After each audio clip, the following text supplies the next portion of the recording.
Tonight, we explore the lives and legacies of the most notorious women in Roman history, the kind of women who shattered reputations, schemed their way into power, and left behind a trail of betrayal, murder, and scandal. From poisoning emperors to seducing generals and masterminding civil wars, these women weren't just dangerous, they were unforgettable. So before you get comfortable, as always, take a moment to like the video and subscribe to the channel, only if you enjoy our content. Also, let us know where you're watching from and what time it is for you. Sometimes our stories are way too interesting and we're still working on the boring ones. It's time now to dim the lights, turn on a fan for some background noise, and let's cover what we have for tonight, together. The mother who made a monster. Agrippina the Younger was born into the very heart of Roman power.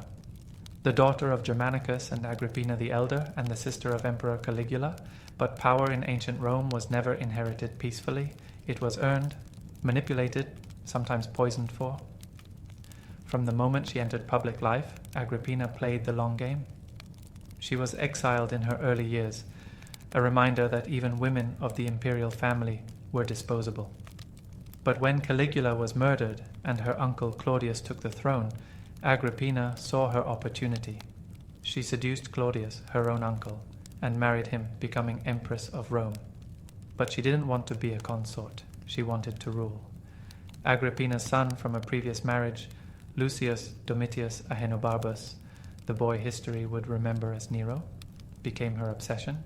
She orchestrated his adoption by Claudius, slowly elevating him above Claudius's own biological son, Britannicus. Every move was calculated, every ally carefully chosen. She had coins minted with her image beside the emperor's, something unheard of for a woman in Rome. And then, when Nero's place was secure, Claudius died. The official story was that he passed from illness. The whispered truth? Agrippina served him a dish of poisoned mushrooms, his favorite. Nero was crowned emperor at just 16, and at first, Agrippina ruled through him. She sat beside him in public, read his correspondence, met with senators. But Nero, like many sons of powerful mothers, began to resent her grip. He stripped her of her titles, removed her guards, even moved her to a separate residence. But Agrippina wasn't easy to eliminate. Nero tried to kill her with a collapsing boat, a trap that failed when she swam ashore. Finally, he ordered her assassination outright. She was stabbed to death in her villa. They say her final words were chilling. When the assassin raised his blade, she bared her stomach and said, "Strike here, for this poor Nero." Agrippina's life wasn't just a tale of ambition, it was a warning. In Rome, even the most powerful women lived on borrowed time, and those who created emperors often met their end at the hands of the very monsters they made. Chapter 2. Messalina, the Empress of Excess. Valeria. Messalina married the Emperor Claudius when she was still a teenager. On the surface, she was everything an empress was expected to be. Beautiful, young, of noble blood. But beneath that image, Rome whispered about her true nature, and the whispers didn't stay whispers for long. Messalina's name became synonymous with scandal. In a society that valued modesty, at least in theory, she was an open flame in a room full of oil lamps. While Claudius, a bookish and awkward man, buried himself in administrative work, Messalina turned the palace into her playground. She used her position not just for comfort, but for control. Senators, nobles, even military officers found themselves in her orbit, and sometimes in her bed. Those who pleased her were rewarded with promotion. Those who crossed her disappeared. But what truly shocked Rome wasn't just her affairs. It was the scale, the audacity, the hunger. One story, perhaps apocryphal but widely believed, tells of a competition between Messalina and a leading courtesan to see who could sleep with more men in a single night. Messalina reportedly won and kept going even after the other woman gave up. But lust was only part of her danger. She was politically ambitious, eliminating rivals with false accusations and executions. She wanted more than pleasure. She wanted permanence. And then she went too far. While Claudius was away, Messalina married her lover, the consul Gaius Silius, in a public ceremony. Some say it was a mock wedding, others say it was a coup. But whether it was symbolic or real, it was treason. An empress couldn't marry another man while the emperor still lived. The news reached Claudius. At first, he didn't believe it. How could the mother of his children betray him so brazenly? But the evidence was undeniable. Messalina was executed without trial, hiding in the gardens of the palace. When the soldiers came, she begged, but even her beauty and tears couldn't save her now. She died young, barely in her 20s. Rome never forgot Messalina. To some, she was a symbol of ultimate feminine corruption, the empress who let desire drown duty. But maybe she was just a woman who wanted more than Rome was willing to give. Chapter 3. Fulvia, the woman who went to war before Livia, before Agrippina. There was Fulvia, the woman who refused to sit quietly while the Republic burned. Born into a wealthy and influential Roman family, Fulvia's path should have followed the typical arc of noble women in the late Republic: marriage, children, silence. But Fulvia was no ornament. She was a weapon. Her first two husbands, Clodius Pulcher and Gaius Scribonius Curio, were fiery populists, men who stirred crowds and challenged the elite. Both died violently, caught in the chaos of Roman politics. But Fulvia wasn't left grieving in silence. She stepped forward, taking control of their political legacies and, by extension, their mobs. Then came her third and most famous husband, Mark Antony. When Julius Caesar was assassinated, the Republic fractured into pieces. Fulvia stood at Antony's side, not as a passive wife, but as a strategic partner. She handled correspondence, managed political alliances, and when Antony left for the east, Fulvia did the unthinkable. She raised an army in his name.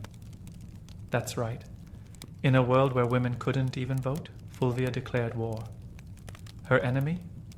Octavian, the rising young heir of Caesar, who was threatening Antony's power and humiliating him publicly. Fulvia saw Octavian not just as a political rival, but a personal one. She believed he was tearing her husband's legacy apart. With Lucius Antonius, Antony's brother, Fulvia took up arms in what became known as the Perusine War. They seized cities, rallied soldiers, and occupied Perusia. For months, Fulvia resisted Octavian's siege. Supplies ran low, the people starved, but she held on. Eventually, the city fell. Octavian spared her life, barely. She fled to Greece, where she finally met Antony again. But instead of gratitude, she found distance.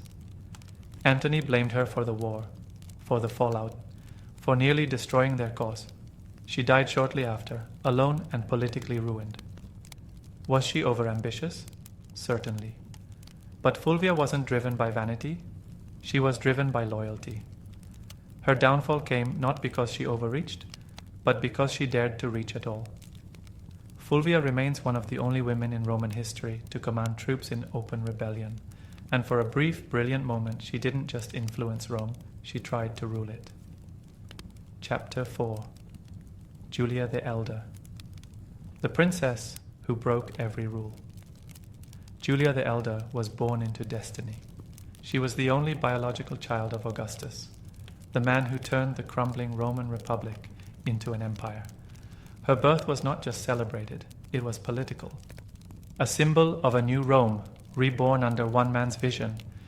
And so, from the moment she could speak, Julia was raised not as a daughter, but as a piece on a chessboard. Augustus had strict plans for her. He passed moral reforms to restore traditional Roman values, laws against adultery, extravagance, and scandal. And to reinforce those values, he offered up his own daughter as the model Roman woman, beautiful, educated, dutiful. But Julia wasn't interested in being anyone's symbol. She was married off repeatedly for political reasons, first to Marcellus, then to Marcus Agrippa, and finally to Tiberius. Each marriage served Augustus's ambitions, but none served Julia's heart. So she rebelled, not with swords, but with scandal. She surrounded herself with poets, thinkers, and lovers. Her nights became legendary. The daughter of the emperor was seen at wild parties, quoting Virgil one moment and seducing senators the next. Her lovers weren't just common men. They were the sons of Rome's elite, and she wasn't subtle. Some said she made love on the very steps of the Forum, mocking the very laws her father had passed. Others whispered she was forming a secret faction, with men more loyal to her than to Rome itself. Eventually, Augustus had no choice. His legacy, his laws, his image, all were threatened. And so, he did what no father wants to do. He exiled his own daughter. Julia was sent to a desolate island, Pandateria, windswept and barren. No visitors, no letters, no wine.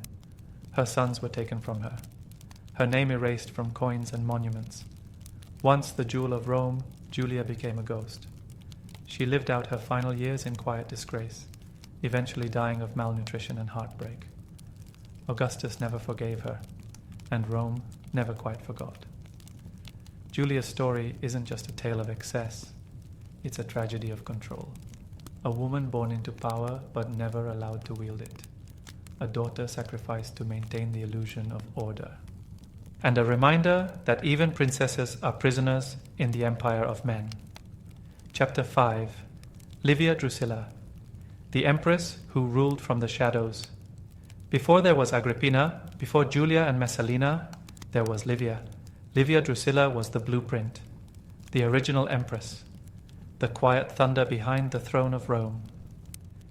She married Augustus, not when he was emperor, but when he was still Octavian, still clawing his way to absolute power. The union was swift, strategic, and scandalous. She was already married and pregnant by another man when Octavian took her as his wife, but none of that mattered. Livia became the first lady of Rome, poised, elegant, untouchable. To the public, she was the perfect Roman matron, modest in dress, loyal in speech, generous in charity. Coins bore her image, not as a goddess or seductress, but as the mother of the nation. She embodied virtue. But behind that image was a far more cunning presence. Livia didn't raise her voice. She didn't need to. What she whispered in Augustus's ear carried more weight than a senator's decree. And as the years went by, her influence only grew, especially over succession. She had no children with Augustus, but she had a son from her first marriage, Tiberius. And one by one, all of Augustus's other potential heirs began to fall, some from illness, others from accidents. But Rome has always believed. Livia's fingerprints were on more than just family portraits. Marcellus, Agrippa Postumus, Gaius, and Lucius Caesar all died mysteriously, young and full of promise. Convenient, some thought, suspicious, others whispered. But Livia remained untouched. When Augustus finally died, possibly after eating a few too many fresh figs, which some suspected had been coated in poison, it was Tiberius who took the throne. Her son, her blood, her plan. And Livia wasn't done. She took the name Julia Augusta and was granted honors reserved only for gods and emperors. Even after Augustus's death she ruled, now as the empress mother, the silent architect behind the imperial machinery. But Tiberius resented her. He saw her not as a mother, but as a manipulator. In his later years, he fled Rome and refused to even attend her funeral. Livia's life was a masterclass in restraint, patience, and power. She didn't need armies, she didn't need spectacle, she just needed time and everyone else to underestimate her. Chapter 6. Lucilla, the sister who tried to kill an emperor. Lucilla was born into the purple, the daughter of Emperor Marcus Aurelius, and sister to one of the most infamous emperors in Roman history, Commodus. If Marcus Aurelius was Rome's philosopher king, then Commodus was its nightmare. Narcissistic, theatrical, and violent, he treated the empire like his personal playground. Gladiator games, public executions, statues of himself as Hercules. Rome had seen mad emperors before, but none quite like him. Lucilla watched all of this unfold with quiet horror. She had been raised to understand power and how to wield it. As a child, she was married to Lucius Verus, co-emperor with her father. She wore the title Augusta, Empress of Rome, before she was even 20. But after Verus died, Lucilla lost her crown and her position. All while Commodus rose, she was no longer at the center of the empire. She was now on the outside, watching as her reckless brother dragged Rome into chaos. And then she decided to act. In 182 AD, Lucilla became part of a plot. Alongside a small group of senators and family allies, she planned to assassinate Commodus and restore order to Rome. It wasn't idealism, it was survival. Commodus was paranoid, vengeful. Her family was in danger. But the plan fell apart almost immediately. The chosen assassin confronted Commodus too soon, in public, in broad daylight. The emperor dodged the attack. Guards swarmed. The conspirators were captured. Lucilla tried to distance herself, deny her involvement. But Rome had no room for mercy, especially not under a furious Commodus. She was exiled to Capri, a beautiful island, but also a prison. And not long after, the order came. Commodus couldn't allow her to live. She was executed quietly, far from the noise of the city she had once ruled. History remembers Lucilla not for her grace or nobility, but for her treason. Yet treason is a matter of perspective. Was she a traitor, or was she the only one who saw the monster for what he was? Lucilla may have failed, but she was among the first to try and stop Commodus, before Rome lost itself to madness. Chapter 7. Poppaea Sabina, the beauty who ruled Nero's heart. Poppaea Sabina was known across Rome for one thing above all else: beauty, flawless skin, golden hair, a soft voice, and the grace of a goddess. But Poppaea wasn't just admired, she was dangerous. Born into wealth and high status, Poppaea had charm. But more importantly, she had ambition. Her first marriage was to a man of influence, but she soon set her sights higher, much higher. Her ascent began as a mistress, first to the future Emperor Otho, then to Emperor Nero himself. But being Nero's mistress wasn't enough. Poppaea wanted a crown, and she would get it. The problem? Nero was already married to Claudia Octavia, daughter of the former Emperor Claudius. Octavia was noble, quiet, and beloved by the Roman people. But she was no match for Poppaea. Poppaea whispered in Nero's ear. She complained of Octavia's coldness, her infertility, her lack of love. She suggested Octavia was disloyal, that she was unworthy of being empress. Eventually, Nero gave in. Octavia was divorced, then exiled, but the people rioted in protest. So Nero did what Nero always did. He took it further. Octavia was executed, her head sent to Poppaea as proof. Now crowned empress, Poppaea was unstoppable. She bathed in milk, wore pearls the size of olives, and kept legions of servants to maintain her beauty. But behind that elegance was cold calculation. She silenced rivals, rewarded loyalists, and had her enemies crushed. Not loudly, but with a smile. But even Poppaea couldn't control Nero's volatility forever. In 65 AD, while pregnant with their second child, Poppaea and Nero got into an argument.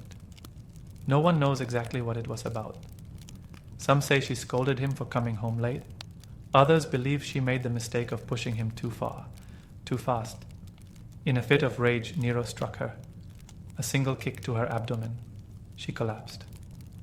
Hours later, both she and the unborn child were dead.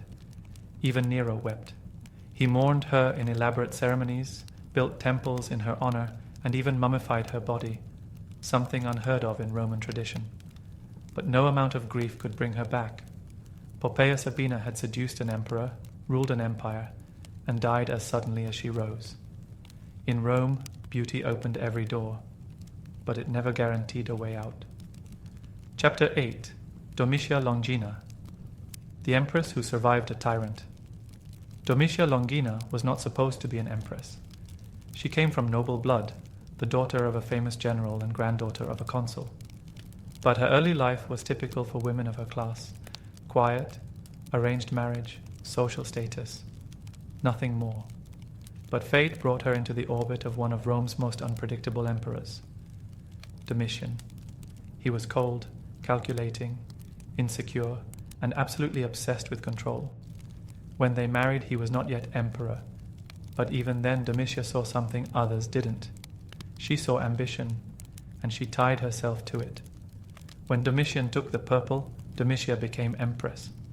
She stood at his side, smiled at the ceremonies, and bore him a son, an heir, though the child died young. Their union wasn't marked by love, but by strategy. She knew her place, and how to stay in it. But even loyalty couldn't protect her from Domitian's moods. Rumors spread that Domitia had taken a lover, the famed actor Paris. Whether it was true or not didn't matter. Domitian, jealous and paranoid, ordered Paris murdered in the street. Blood splattered across the theatre steps. Domitia was banished shortly after, sent away in disgrace, the empress cast out. But she didn't stay gone. Within a year, she returned. Why? Some say it was for politics, others say Domitian missed her, or perhaps he simply wanted a familiar face in a court full of snakes. Either way, Domitia resumed her role, cold and silent, beside the man who had tried to erase her. She endured his reign of terror. She watched him execute senators, exile nobles, and call himself a living god. And when whispers of conspiracy began to circle, when plots moved in shadowed corners, Domitia said nothing. And then, in 96 AD, Domitian was stabbed to death in his own palace. Some believe Domitia was part of the plot. Others say she knew and let it happen. What's certain is this: she survived. While others fell, Domitia walked away, rich, untouched, and respected. For a woman in ancient Rome, that wasn't just survival, that was mastery.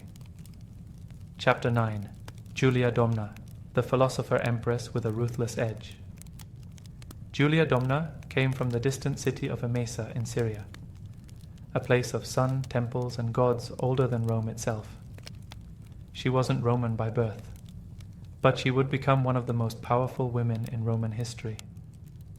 When she married Septimius Severus, a rising general from North Africa, no one imagined that their union would soon sit at the very top of the Roman world.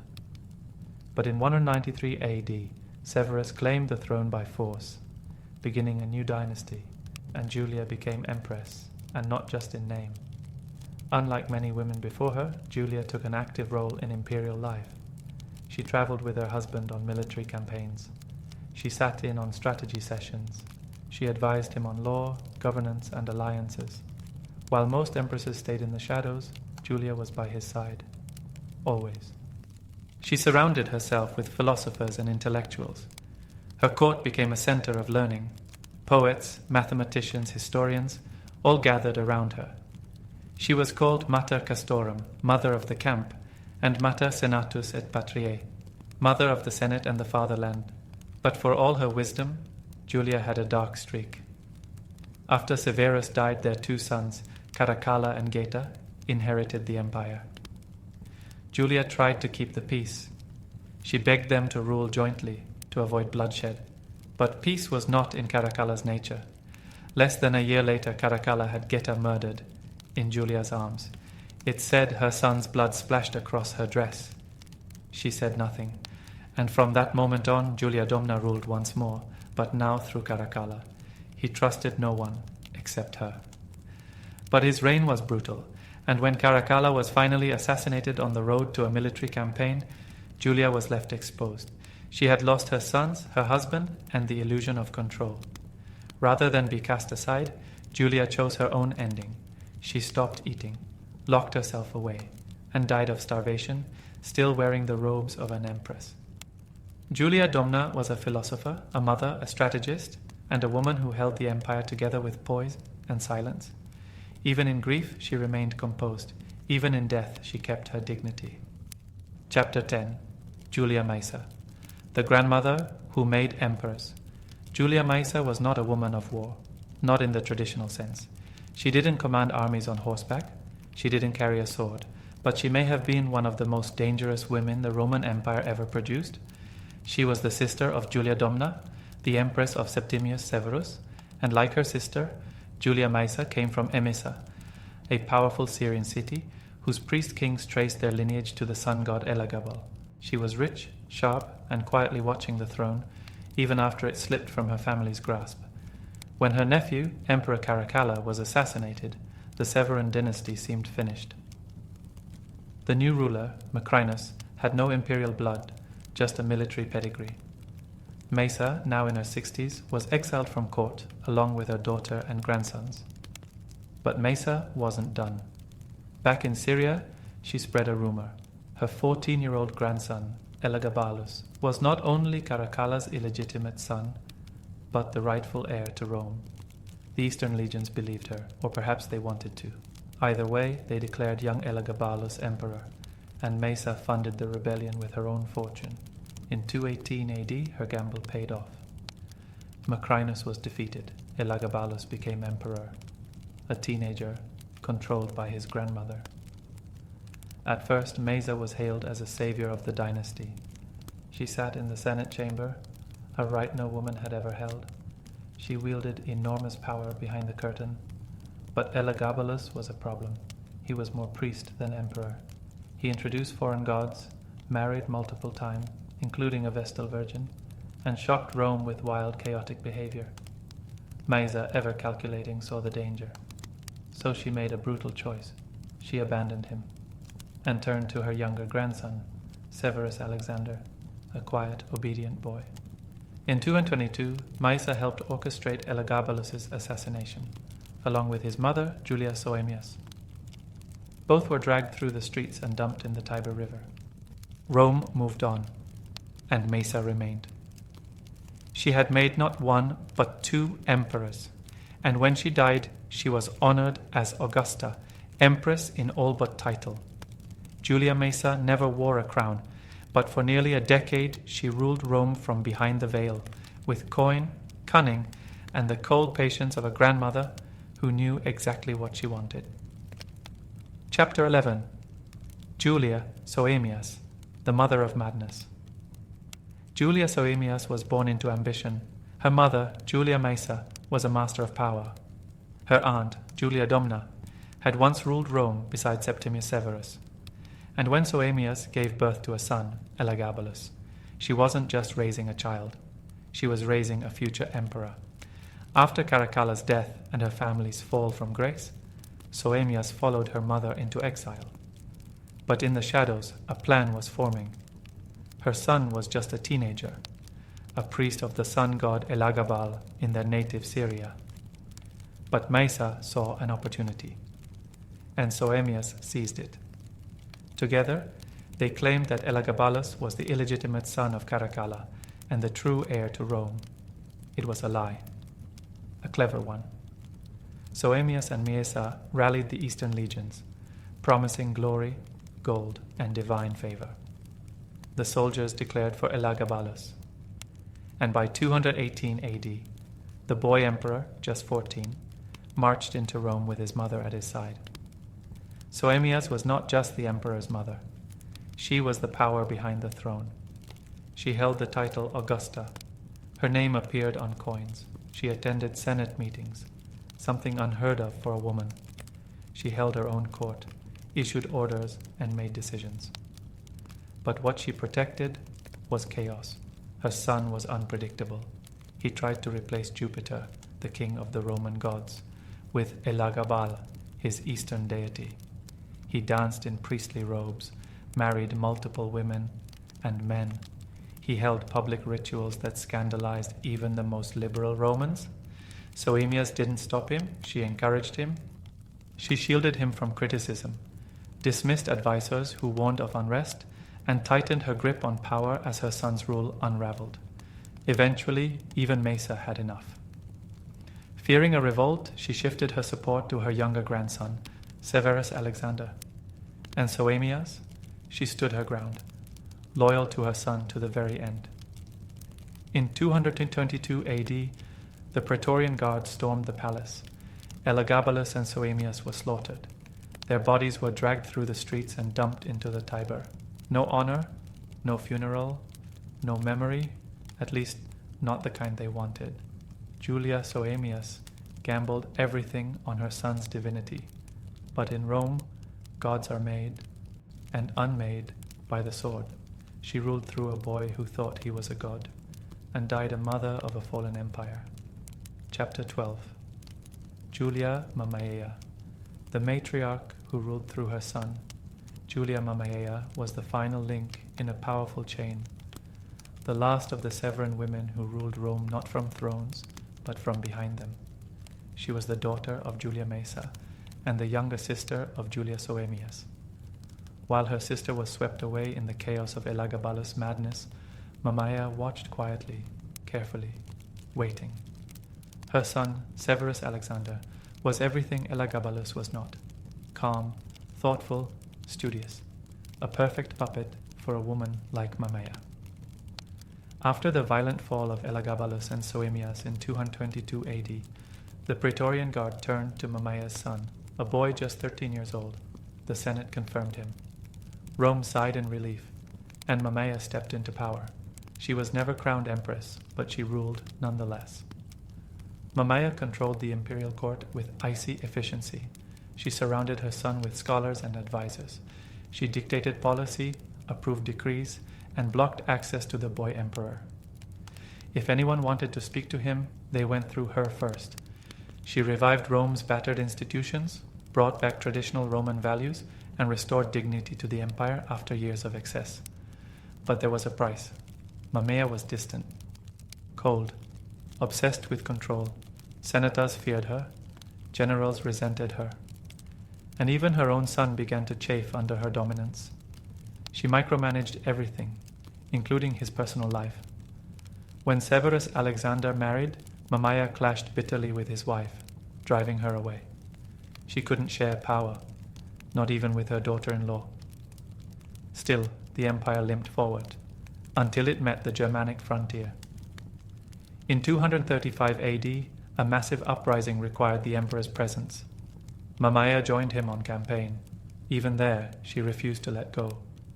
She handled negotiations, dismissed experienced commanders, and stalled action in favor of diplomacy. The soldiers had had enough. They wanted action. They wanted war, and they wanted a leader who didn't need his mother to speak for him. The Praetorian Guard mutinied. Mamaea and her son were murdered in their tent, betrayed by their own troops. Their bodies, once symbols of order, were left abandoned in the mud. Julia Mamaea died as she lived, at the center of power, clutching control until it was torn from her hands. She was the last of the great Severan women, and with her fall came the collapse of everything they built. Chapter 13. Faustina the Younger, the Empress who loved danger. Faustina the Younger was born into royalty, the daughter of Emperor Antoninus Pius, and the wife of Marcus Aurelius, the philosopher emperor.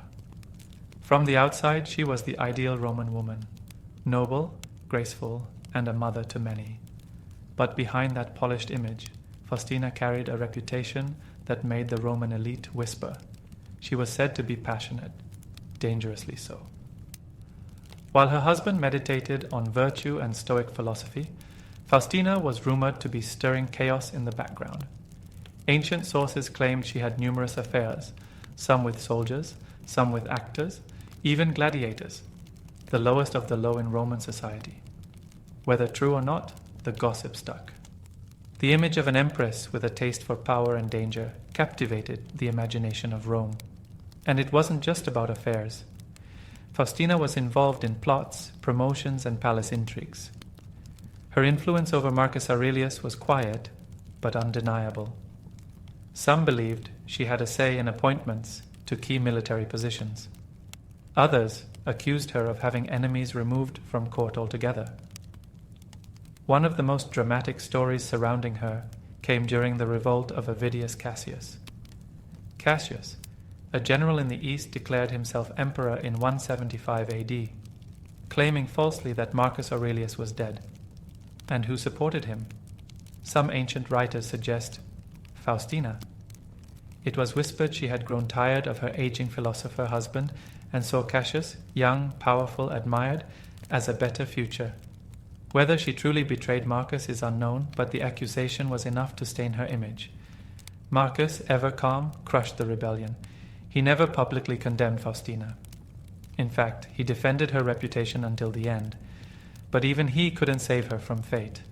While traveling with the army in the east, Faustina fell ill and died suddenly in 175 AD. She was in her early 40s. Her death devastated Marcus, who had her deified, turned into a goddess. Temples were built in her honor, coins minted in her name. To the empire, she became Faustina Augusta. To historians, she remains an enigma. Was she a loyal empress maligned by jealous men, or a cunning operator hidden behind a soft smile? Faustina the Younger left behind 14 children, a shattered husband, and a legacy forever caught between admiration and suspicion. Chapter 14.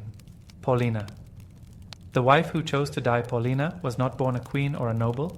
She didn't rule an empire or start a war. In fact, she remains one of the quieter figures in Roman history.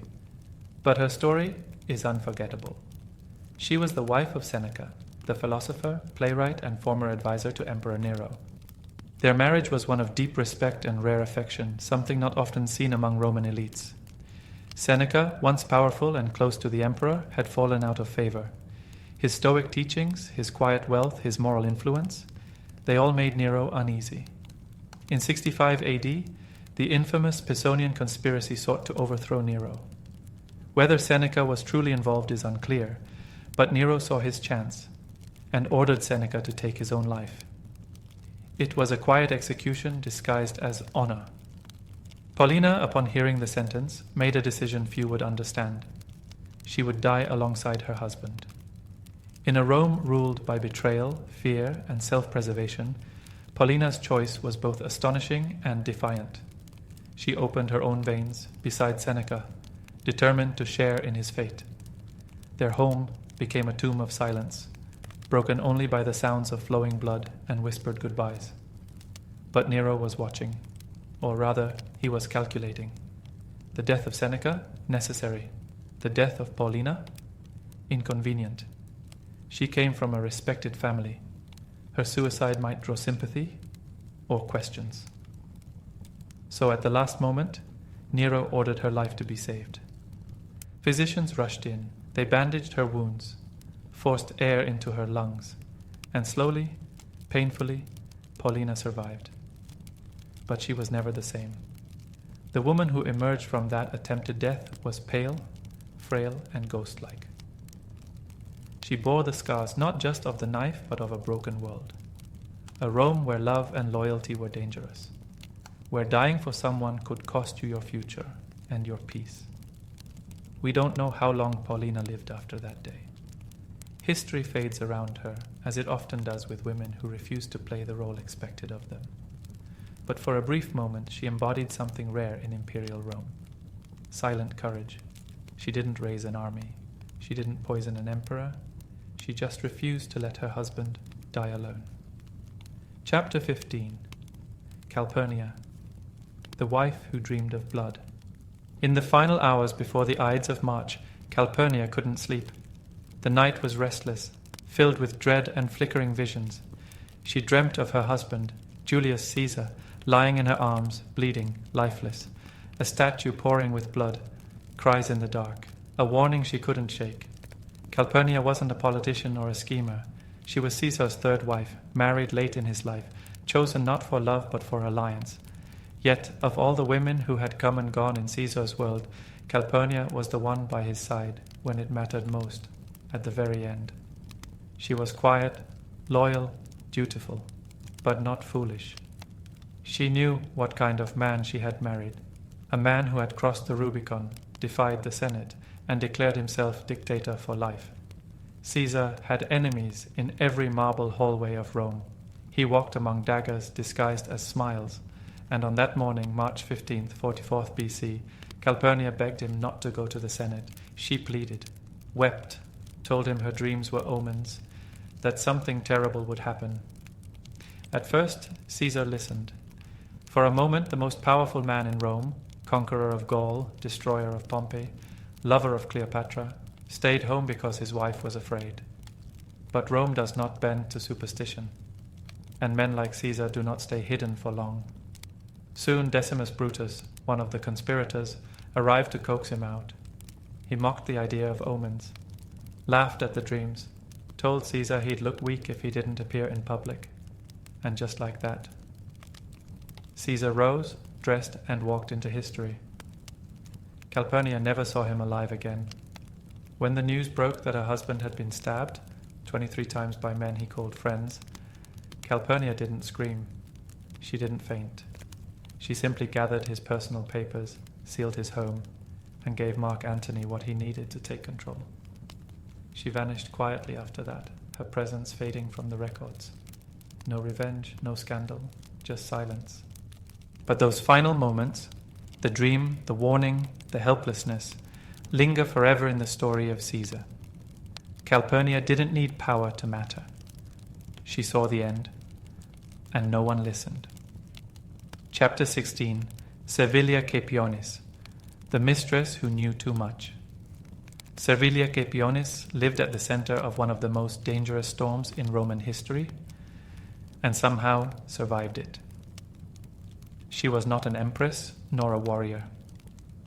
But for decades, Servilia held the attention of Rome's most powerful men, and influenced events with little more than her presence, her bloodline, and her silence. She was the half-sister of Cato the Younger, the staunch Republican who died opposing Caesar. She was the mother of Marcus Junius Brutus, the man who would plunge a dagger into Caesar's chest, and she was, for over 20 years, Julius Caesar's mistress. Their relationship was no fleeting affair. It endured through marriages, war, and shifting alliances. Caesar was obsessed with her, even gave her properties and gifts that raised eyebrows in the Senate. Some claimed he gifted her a priceless pearl. Others whispered he once offered her access to sensitive political secrets. And when Servilia walked into a room, she didn't speak often. She didn't have to. She knew things. The most infamous story attached to her comes after Caesar's assassination. When Brutus and the other conspirators struck down Caesar in the Senate, many wondered, did Servilia know it was coming? The answer remains a mystery. But what we do know is chilling. It's said that Caesar once joked, during a Senate meeting, that if Brutus were plotting to kill him, he'd surely be safe, since Servilia was selling out the entire conspiracy to him already. Was it a joke? A warning? A truth he chose to ignore? Some accounts suggest Servilia tried to warn Caesar on the day of the Ides, not with dreams, like Calpurnia, but with political caution. Others say she kept quiet, torn between her lover and her son. After the assassination, Servilia did not celebrate, nor did she flee. She stayed in Rome, calmly enduring the collapse of the Republic and the rise of vengeance. When Brutus eventually died in battle, hunted down by Mark Antony and Octavian, Servilia lived on, alone, grieving, and yet untouched, as though Rome itself feared her too much to strike. Servilia's power was never official. It was quieter than that, more dangerous, because sometimes the most dangerous woman in the room is the one who says nothing and knows everything.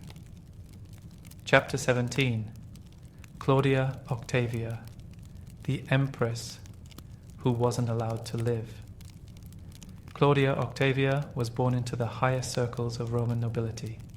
She was the daughter of Emperor Claudius and his third wife, Valeria Messalina, though her mother's legacy was one of scandal and shame.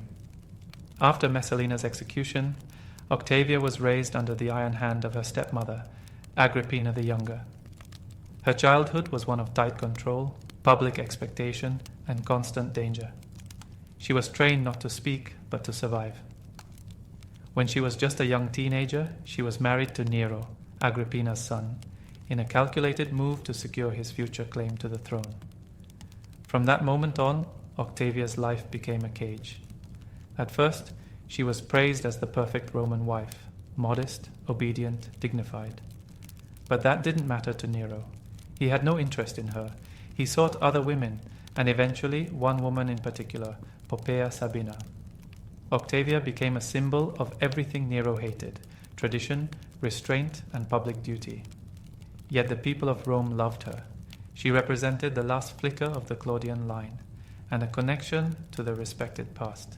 Her popularity became her shield, but not forever.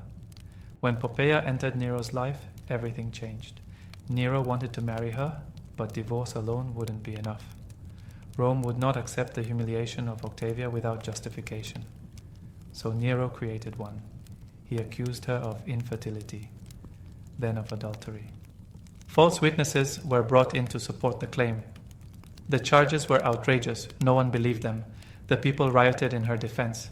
Statues of Poppaea were torn down, and Octavia's name was shouted in the streets. But Nero didn't back down. He had Octavia exiled to the island of Pandateria, the same place her step-grandmother, Julia the Elder, had been sent generations earlier.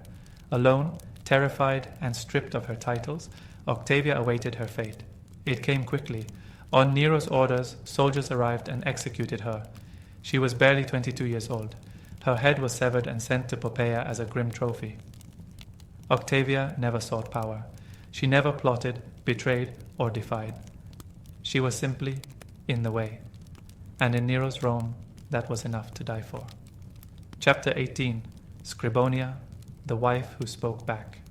Scribonia was the second wife of a man who would become Rome's first emperor, Octavian, later known as Augustus. And unlike the women who came after her, Scribonia didn't vanish into silence. She had already been married twice before their union, both times to prominent Roman politicians. She was older than Octavian, wiser, less easily impressed. Their marriage was political from the start, a tool to secure a crucial alliance during Rome's civil wars. And from that union came a daughter, Julia the Elder. But Scribonia was never content to play the obedient role. She had a sharp tongue and a sharp mind, and she didn't hide either. That made her inconvenient. Augustus, who built his image around control and stability, couldn't stand that. Barely a day after giving birth to their daughter, Scribonia was divorced. Augustus claimed she was too opinionated, that she had dared to speak when he wanted silence. He replaced her with Livia Drusilla, cold, poised, and perfectly submissive to his public image. Livia would become the ideal Roman matron. Scribonia, in contrast, was cast aside, but she didn't disappear. She remained close to her daughter Julia. And when Augustus forced Julia into multiple political marriages, Scribonia stood by her side. When Julia was eventually exiled for defying the emperor's strict moral laws, accused of adultery and public indecency, Scribonia went with her to the desolate island of Pandateria, a mother voluntarily choosing exile. That was Scribonia's final act of defiance. She had no throne, no title, but she had loyalty. No records describe her life after the exile. She vanishes from history as quietly as she lived, but her legacy remained. Scribonia was never glorified in statues or poems. She wasn't praised by historians. But she was a woman who refused to bend. She stood against the most powerful man in the world, not with weapons or rebellion, but with words, with presence, with refusal. And in a world where silence was safety, that made her dangerous. Sometimes, the worst thing a Roman woman could do was have her own voice. Chapter 19. Antonia Minor, the matron who raised monsters. Antonia Minor was born into a dynasty, daughter of Mark Antony and Octavia, niece of Augustus, and eventually the grandmother of an emperor. She was the glue that held the early imperial family together, and the quiet force behind generations of rulers. But her story is not one of gentle motherhood. It's one of stern silence, manipulation, and survival. She married Nero Claudius Drusus, the brother of Tiberius, and gave birth to 3 children, including one who would rise higher than anyone expected, Claudius. Yet for most of his life, Antonia saw Claudius as a disappointment. He stammered. He limped. He was sickly and awkward, more interested in reading history than playing politics. Antonia was said to have referred to him not as her son, but as a monster. She mocked him, hid him from public view. Even as emperor, he would later recall being treated as a joke by his own mother. But Antonia's cruelty wasn't limited to her son.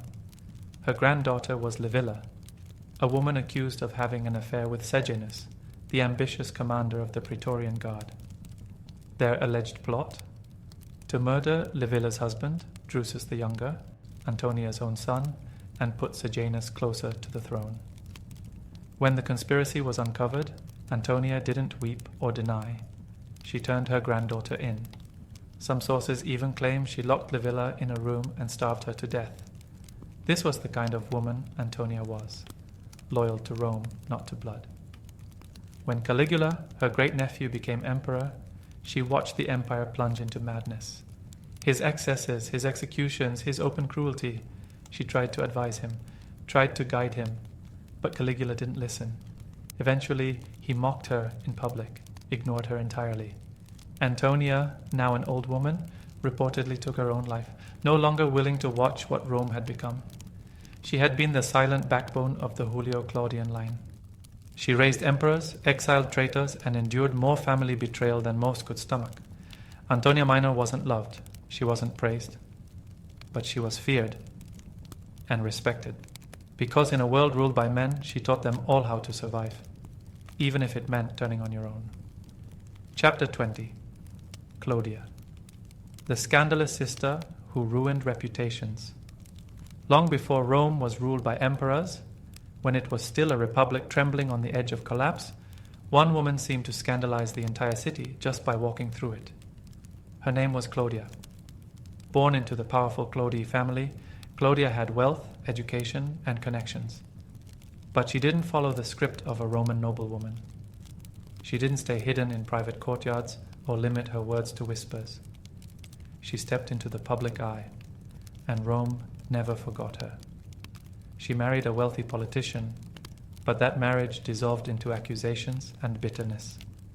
From there, Claudia became infamous, known for her affairs, her parties, her poetry, and her venomous rivalries. Her enemies, especially men, accused her of everything: poisoning her husband, seducing senators, even sleeping with her own brother, the radical populist Publius Clodius Pulcher. And yet, she never apologized, never faded away. Claudia's most famous scandal came when she accused a man named Marcus Caelius Rufus, her former lover, of attempting to poison her. The trial that followed was a spectacle. Caelius was defended by none other than Cicero, Rome's most famous orator, and Cicero didn't hold back. In his speech pro Caelio, he didn't just defend his client, he attacked Claudia. He called her a seductress, a liar, a woman who lived like a prostitute in a noble's house. He painted her as dangerous, unpredictable, and morally diseased. It was character assassination dressed in rhetoric. But Claudia didn't vanish after the trial. She lived on in poems and rumors. Some believe she was the inspiration for the mysterious Lesbia in the love poems of Catullus, a woman both adored and despised, worshipped and cursed in the same breath. Who was Claudia really? A manipulator? A victim? A rebel? Maybe all of the above. She refused to be silent, refused to be respectable. And in a society where women were expected to be invisible, Claudia made herself unforgettable. She used her wit like a blade, her beauty like a weapon, and her name like a thunderclap in Roman gossip circles. Claudia didn't seek political office. She didn't need to.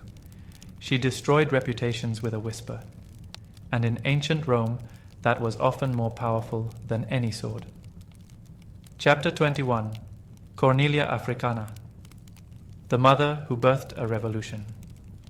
Cornelia Africana was not scandalous. She didn't poison rivals or seduce emperors.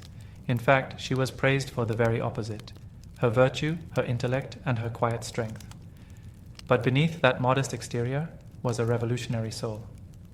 She was the daughter of Scipio Africanus, the general who defeated Hannibal, one of Rome's greatest heroes. Born into immense prestige, Cornelia could have lived a life of luxury and comfort. Instead, she became known for something far rarer in Roman history: her mind. She married Tiberius Sempronius Gracchus, a respected statesman, and bore 12 children. Only 3 survived into adulthood, 2 sons and a daughter. And it was through those sons, Tiberius and Gaius Gracchus, that Cornelia would help shake the foundations of the Roman Republic.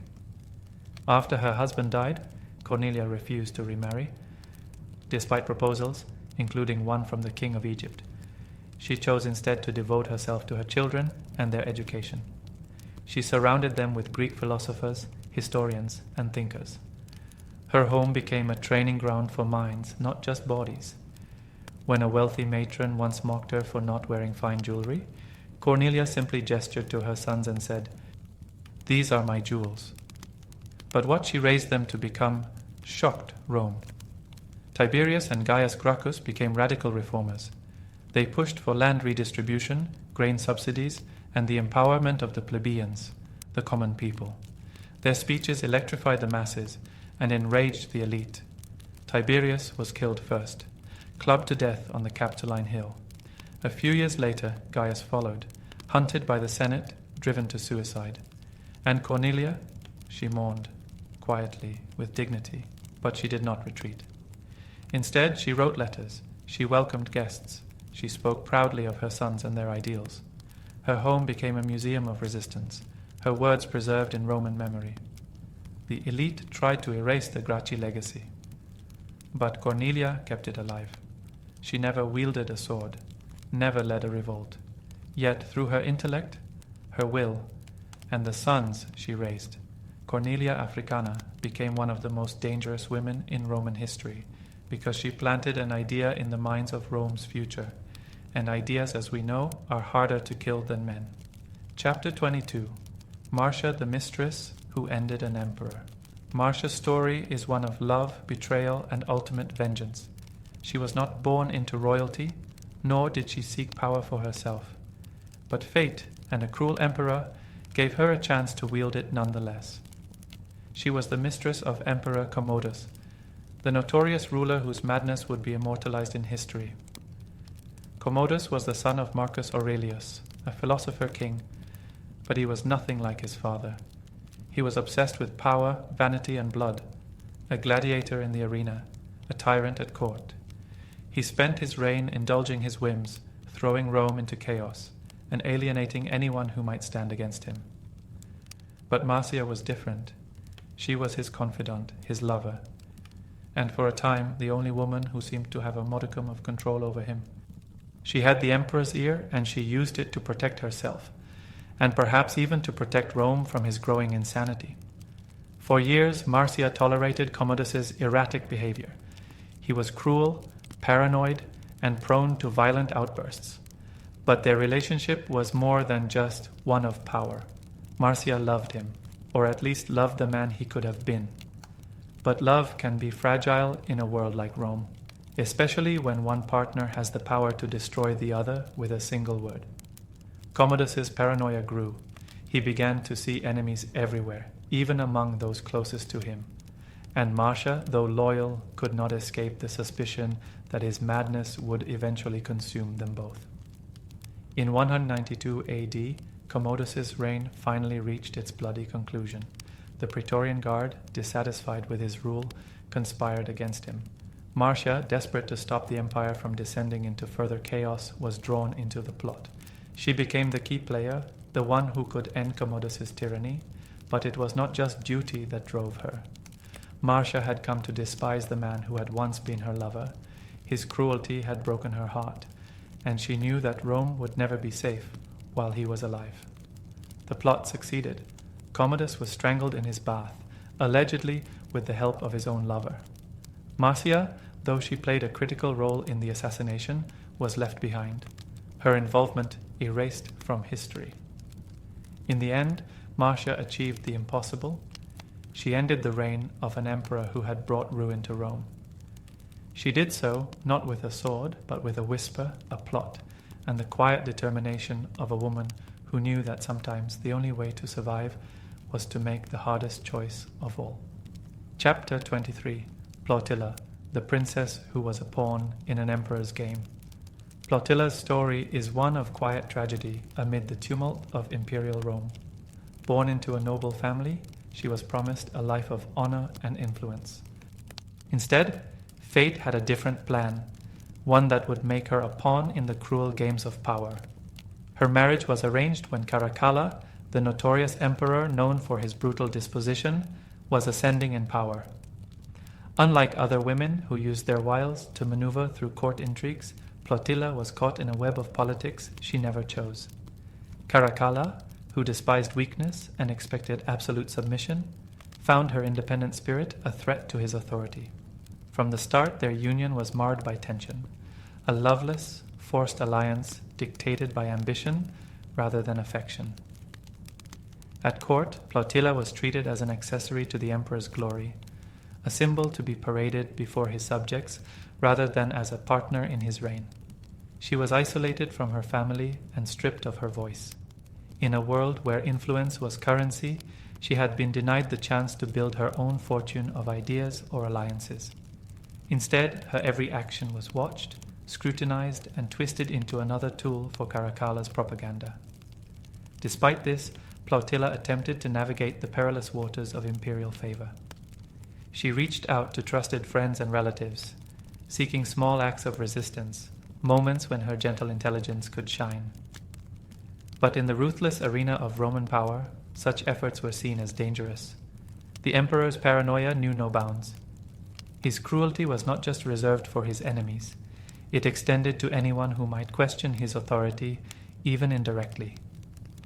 The final betrayal came swiftly. In a bitter twist of fate, Plautilla was accused of disloyalty, a charge as flimsy as it was fatal. Rumors spread that she had conspired with senators to undermine Caracalla. Whether these allegations held any truth remains lost to history.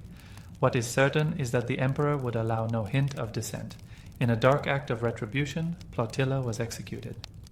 Her death was not marked by public mourning.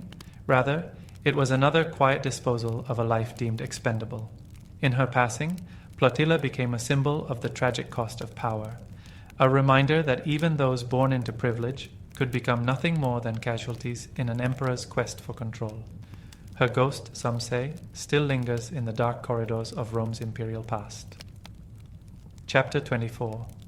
Milonia Caesonia, the wife who lived in the shadow of madness. Milonia Caesonia was the final consort of Emperor Caligula, a man whose reign was as unpredictable as a lightning storm over Rome. In an era defined by excess and cruelty, Caesonia's life was intertwined with one of the most infamous emperors of all time. Little is known of her early years, but history tells us that when Caligula took notice of her, she possessed an allure that few could resist. Unlike the quiet, scheming figures that often filled the corridors of power, Caesonia was vibrant and unyielding. Her beauty was celebrated in the gossip of the courts, and her presence commanded attention in a way that both complemented and defied the emperor's own wild nature. When Caligula ascended to power, he sought partners who reflected his chaotic style. Milonia Caesonia fit the bill. She was not content to remain in the background. Instead, she embraced the tumult around her. Together they forged a notorious partnership, a blend of passion and peril that epitomized the decadence of Caligula's court. For a time, Caesonia enjoyed the lavish life of an empress. She was adorned with jewels draped in silks, and her name was etched into the annals of Roman luxury. But beneath the glitter and spectacle, the danger of the imperial world loomed large. Caligula's whims were as fickle as the wind, and his moods could shift from adoration to abhorrence in a single heartbeat. Caesonia, like many who orbited around him, risked everything simply by being associated with his erratic rule. Her fate, however, was sealed when Caligula's reign of terror came to a brutal end. In 41 AD, amidst growing discontent and conspiracies fueled by the emperor's increasing cruelty, Caligula was assassinated by members of his own guard. In the chaos that followed, Milonia Caesonia shared in the fall of an empire that had once promised her grandeur. Some accounts say she met her end alongside Caligula, while others suggest that she was targeted by those seeking to erase every trace of his mad legacy. Regardless, her death marked the final chapter of a life lived on the razor's edge, caught between the splendor of imperial favor and the deadly reality of absolute power. Milonia Caesonia remains a symbol of the perilous allure of Rome's most turbulent era, a woman whose very existence was a testament to the volatile mix of passion, power, and madness that defined her time. Chapter 25. Annia Galeria Faustina, Elder. The empress who lived in the emperor's shadow, Annia Galeria. Faustina, often known simply as Faustina the Elder, was born into an empire of contradictions. where public virtue clashed with private ambition, and the weight of family honor could both elevate and destroy. As the wife of Emperor Antoninus Pius, she walked a delicate line between personal desire and the imperial duty demanded of her every day. Faustina the Elder was celebrated for her dignified presence and for the charitable works she championed. She was a patron of arts and religion, seen as a beacon of the refined, moral Roman woman. In a society where the ideal was restraint, she often found herself playing the role of the dutiful consort, quietly supporting her husband's reign and bolstering the image of an empire founded on stability and order. Yet beneath that calm exterior, whispers of scandal and intrigue sometimes circulated through the marble corridors of the imperial palace. Some ancient sources hint at secret liaisons and political maneuverings, suggesting that Faustina was far more complex than the idealized image the public was allowed to see. While she never overtly challenged the norms of her time, her presence was a constant reminder that the empire's power was as much about personal relationships as it was about political institutions. Her influence, though subtle, extended to matters of state. Faustina was known to intercede on behalf of petitioners and to offer quiet counsel during moments of crisis. Her opinions, often shared in hushed conversations behind closed doors, helped shape the compassionate image of Antoninus Pius's reign, a period later celebrated as one of relative peace and prosperity. Yet, that same compassion was double-edged. Her efforts to mediate disputes sometimes stirred jealousy among rivals and suspicion among those who preferred a more ruthless approach to power. Tragedy also touched Faustina's life. The early deaths of several of her children and the relentless pressures of court life weighed on her, casting a long shadow over her later years. Despite the honor of deification following her death, a rare tribute to a woman of her time, her legacy remains bittersweet. She was remembered as an empress who embodied the promise and pitfalls of a reign built on virtue and tempered by the relentless, unforgiving nature of imperial Rome. Annia Galeria Faustina lived quietly in the emperor's shadow, yet her life illuminates the profound complexities of power, duty, and the human heart in one of history's most storied empires. Chapter 26. Theodora, the actress who became empress. Theodora's journey from the stage to the imperial court is one of the most remarkable transformations in Roman and later Byzantine history. Born into humble origins, Theodora began her life as an actress, a role looked down upon by the upper echelons of society. Yet she possessed a rare combination of wit, charm, and unyielding determination that would ultimately defy every expectation. In a world where a woman's worth was measured by her lineage and modesty, Theodora dared to dream of power. Her beauty and intelligence drew the attention of a man who would change her destiny forever: Justinian, the ambitious general who would later become emperor. Captivated by her spirit, he chose her not for her noble birth, but for the strength and insight that shone through her every word and gesture. When Justinian ascended to the throne, Theodora was crowned his empress, a title that came with both honor and tremendous responsibility. Yet her rise to power was not without its challenges. Many in the court scorned her past, questioning her suitability for the role. But Theodora was resolute. She set about reshaping the empire's policies, fiercely advocating for reforms that would benefit the downtrodden and marginalized, particularly women and the poor. Her influence was felt in laws that improved conditions for female workers, outlawed brutal practices, and even protected children from exploitation. Theodora was more than a reformer. She was a master of court politics. With a blend of empathy and strategic acumen, she navigated the treacherous waters of power with a steady hand. When natural disasters struck or political conspiracies emerged, Theodora's counsel was sought, and her decisive actions often steered the empire away from chaos. Her dedication to justice and her courage in the face of opposition earned her not only respect, but a lasting legacy that would be remembered long after her death. Yet, even as she championed the vulnerable, Theodora remained a polarizing figure. Some admired her for the bold strides she made in an empire governed by tradition. Others condemned her, unable to reconcile the image of a former actress wielding such immense power. In the end, Theodora redefined what it meant to be a woman in power, transforming from a scorned entertainer into one of history's most influential empresses. Her story is a testament to resilience, ambition, and the transformative power of courage in the face of societal norms. Chapter 27. Helena, the saintly mother with a hidden agenda.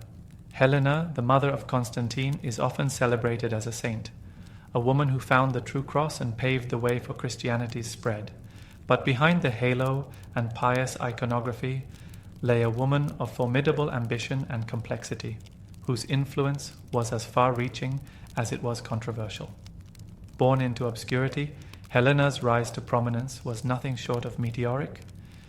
After marrying Constantius Chlorus, a modest officer in the Roman army, she bore a son who would eventually transform the empire. When her son Constantine ascended to power, Helena's own destiny shifted dramatically. No longer was she just a humble wife. She became the architect of her own legacy. Helena used her newfound position to champion the cause of Christianity. She embarked on a series of pilgrimages, searching for relics and holy sites, and is credited with the discovery of the true cross. To the devout, this was nothing less than divine intervention, a miraculous sign that her faith was justified. But behind the reverence lay a calculated ambition. Helena was determined to secure her family's place in history, and she knew that aligning herself with the rising tide of Christianity would cement her power for generations to come. Her influence extended far beyond religious matters. Helena used her wealth and connections to support charitable works, fund the construction of churches, and even influence political decisions. She was not content to be remembered solely as a saintly figure. She wanted to be seen as the guiding force behind Constantine's empire. Critics have argued that her actions, while cloaked in the guise of piety, were driven by a relentless desire for control and legacy. Helena's legacy is a tapestry of contradictions. To some, she is a paragon of virtue, her pilgrimage a symbol of spiritual awakening, her relics a testament to faith. To others, she represents the darker side of ambition, a woman who manipulated both religion and politics to serve her own ends.